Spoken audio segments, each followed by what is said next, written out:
The movie I chose for the film review is Moneyball, which was released in 2011. This movie follows the journey of general manager Billy Beane and his assistant general manager Peter Brand in their season with the Oakland Athletics as they try to rebuild a team that lost 3 of their key players in the offseason.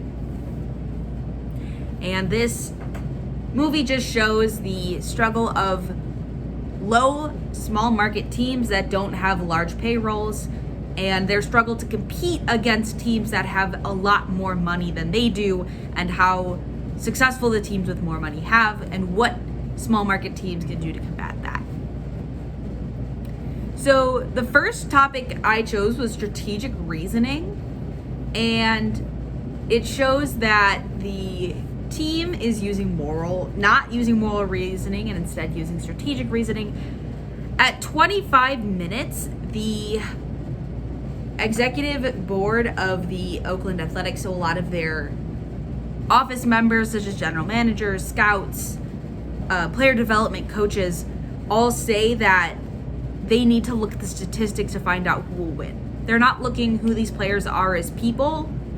They are looking at the numbers on the stat sheet, and they're not determining what is right or wrong.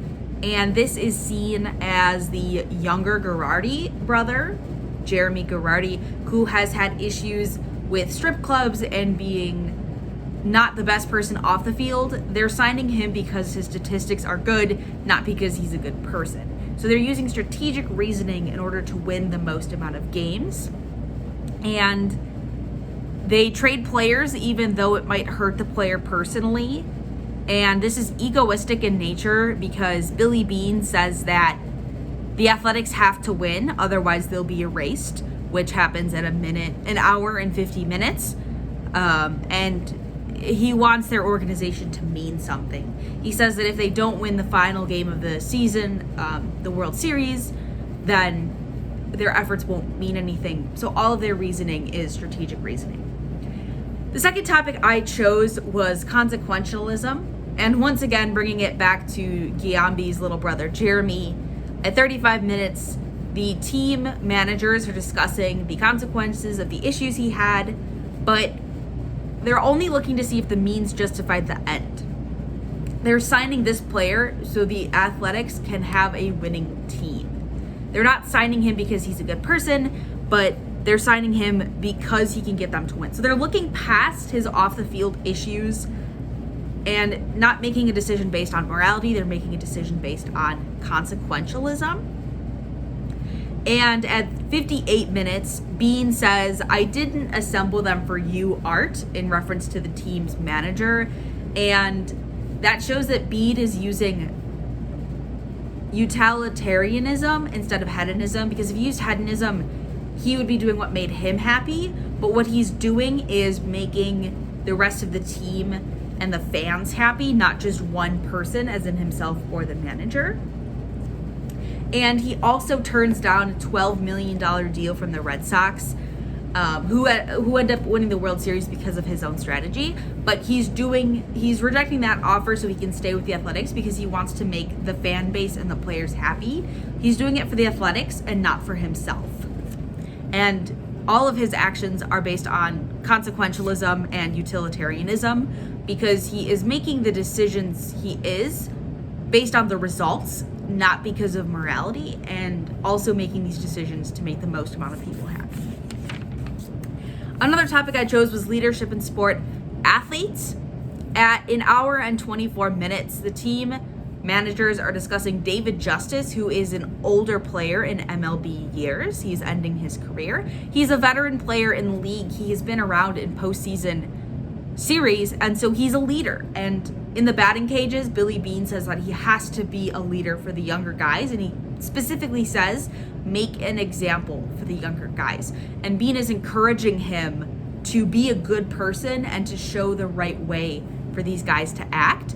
And later on, we can see the direct result of that is Justice is talking to a younger player, Scott Hatterberg, and is chatting with him to ease his nerves about his first start at first base. And then I also chose leadership in sport from the ownership perspective.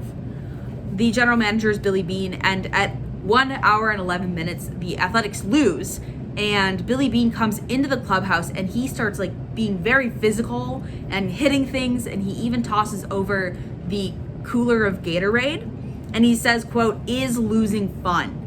And he's trying to shame them into a fear of failure because they were dancing and having a party after losing, and he wants them to feel ashamed of themselves for losing. And he also, throughout the movie, avoids personal connections with players, so they are easier to cut. And you can see that this is an old school and autocratic approach, most certainly not social support. He also lashes out at players and embarrasses them to get them to be better and to win more. But he does become more of a better and nice coach as the team wins more.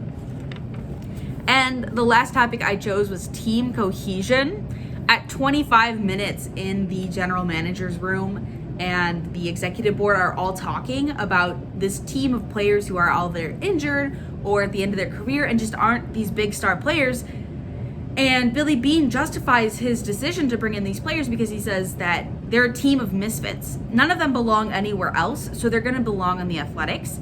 And that is seen throughout the movie is the energy of the team is just wonderful because these players all connect with each other because they're all fighting for one common goal, and they all want the team to win. They want this underdog team to win. And this movie was incredibly impactful for me, and Beane actually says, how can you not be romantic about baseball? And I want to go into MLB broadcasting. So seeing this strategy being used and the emotions behind teams winning and the desperation for a World Series win was amazing for me to watch. And I just had a great time watching and analyzing it.